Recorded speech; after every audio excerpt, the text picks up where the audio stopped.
Hello students.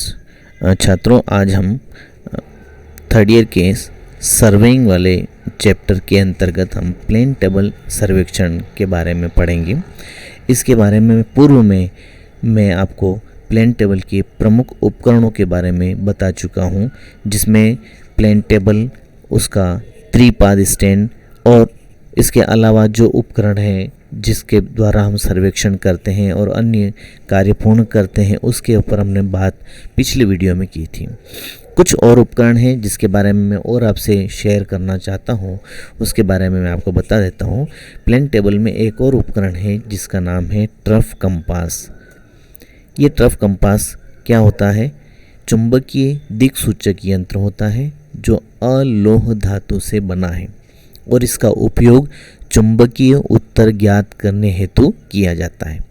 इसमें liver के ऊपर एक चुंबकीय सुई लगी होती है जिसमें एक सिरे पर N अंकित होता है जो उत्तर दिशा का सूचक होता है। इस बॉक्स के डिब्बे के दोनों किनारों पर मान अंकित रहते हैं। दोनों और अंकित मानों के बीच 0 लिखा होता है, तो सही उत्तर निर्धारित होने पर ही सुई 0 से 0 पर एक सीध में मिलती है और बॉक्स के ऊपरी शीशी लगी होती है, ऊपर कांच का ढक्कन लगा होता है। उत्तर दिशा ज्ञात करते समय ट्रफ कंपास के पास कोई लोह युक्त वस्तु या सामग्री नहीं होनी चाहिए, क्योंकि वास्तविक उत्तर लोहे के आकर्षण से सही नहीं आएगा। ये आप देख सकते हैं इस चित्र में।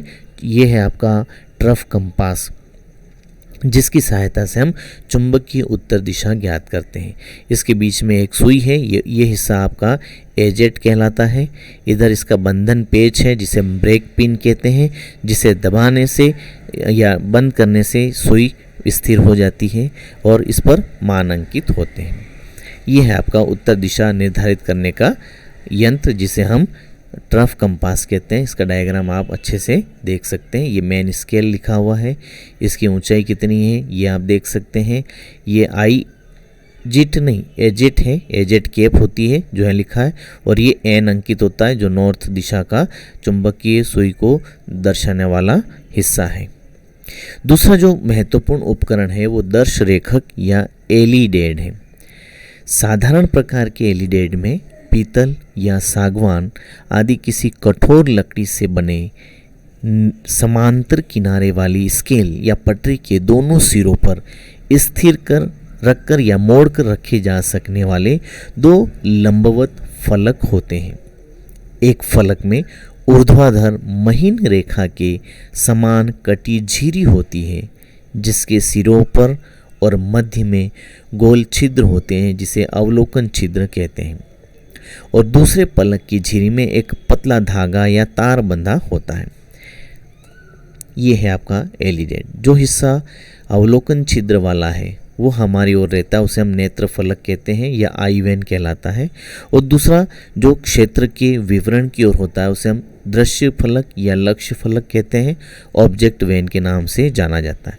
जिस तरफ आपकी स्केल बनी होती है, जो दाहिना किनारा होता है, उसे हम कार्यकारी किनारा कहते हैं, और जब सर्वेक्षण करते हैं तो टेबल पर जो आलपिन लगाकर हम केंद्रण करते हैं उसी के सहारे ये दाहिना किनारा लगा हुआ रहता है और हम उसको सटाकर विवरण लेते हैं और विकिरण खींचते हैं। दृष्टि फलक, जिसे हम नेत्र फलक भी कहते हैं, इस फलक से ही सर्वेक्षक अपने लक्ष्यों को देखता है। लक्ष्य या दृश्य फलक क्या है? एलिडेड में संलग्न पट्टी के मध्य में एक धागा या तार बंधा है जिसे लक्ष्य फलक कहते हैं, अर्थात ऑब्जेक्ट वेन। अवलोकन छिद्र क्या है?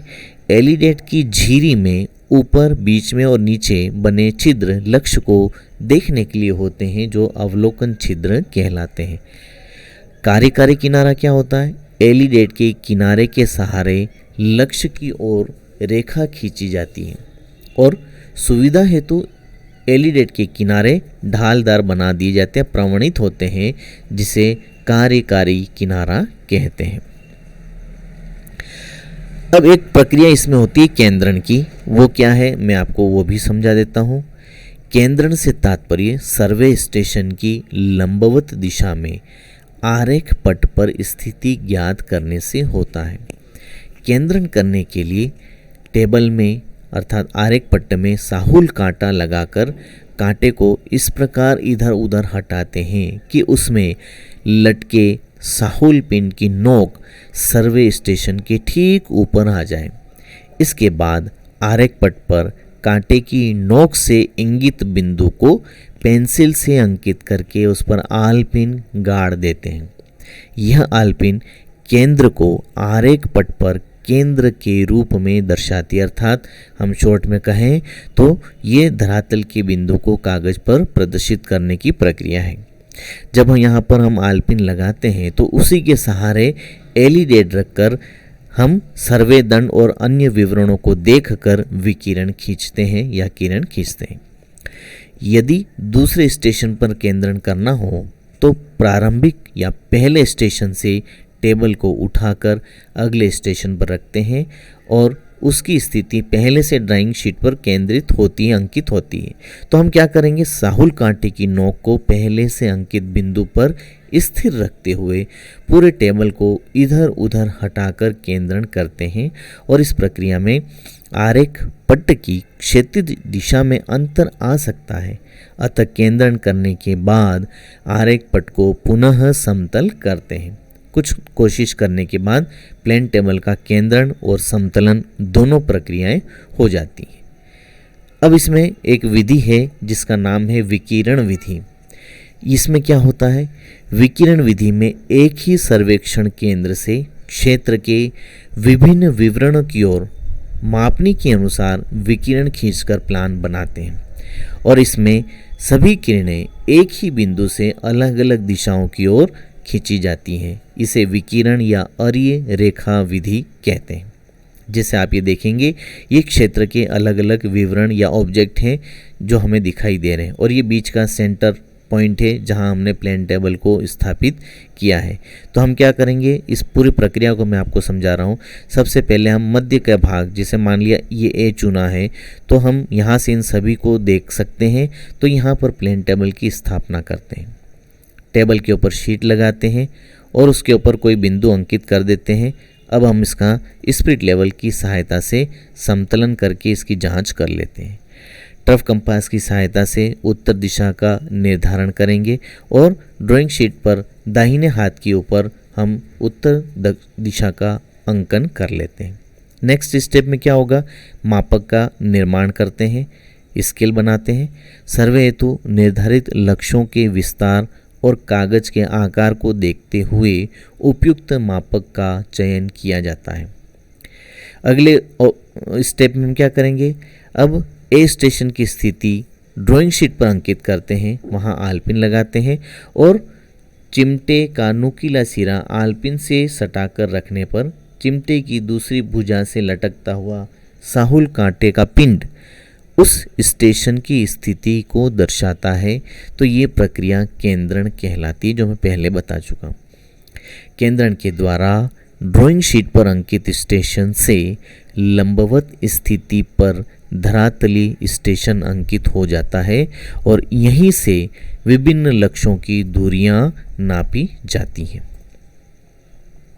अब नेक्स्ट स्टेप में क्या होगा, प्लेन टेबल को स्टेशन ए पर लगी आलपिन के बाईं ओर एलिडेट को सटाकर उसके ढालदार किनारे के सहारे लक्ष्य की ओर देखकर विकिरण खींचते हैं। इस लक्ष्य का नाम लिख देते हैं। इस प्रक्रिया से एक एक करके धरातल के सभी लक्ष्यों की स्थिति मापक के अनुसार अंकित कर ली जाती है। देखिए, ये जो इस ब्लॉक के बाहर की ओर हैं वो धरातल के ऑब्जेक्ट हैं जिन्हें हमने इस बिंदु से सेंटर पॉइंट से देख करके विकिरण खींच दी और मापक के अनुसार चेंज कर लिया, जो मानचित्र के अंदर आपको दिखाई दे रहा है। अगले चरण में क्या होगा, ड्राइंग शीट पर सर्वे विधि का नाम, क्षेत्र का नाम और संकेत लिखकर विकिरण विधि द्वारा सर्वेक्षण का कार्य पूर्ण कर लिया जाता है। तो ये एक नॉर्मल प्रोसेस है जो हम प्लेन टेबल सर्वेक्षण में करते हैं। तो अगली विधि में, अगले वीडियो में मैं आपको प्लेन टेबल की अन्य विधियों के बारे में विस्तार से समझाऊंगा। तब तक के लिए धन्यवाद।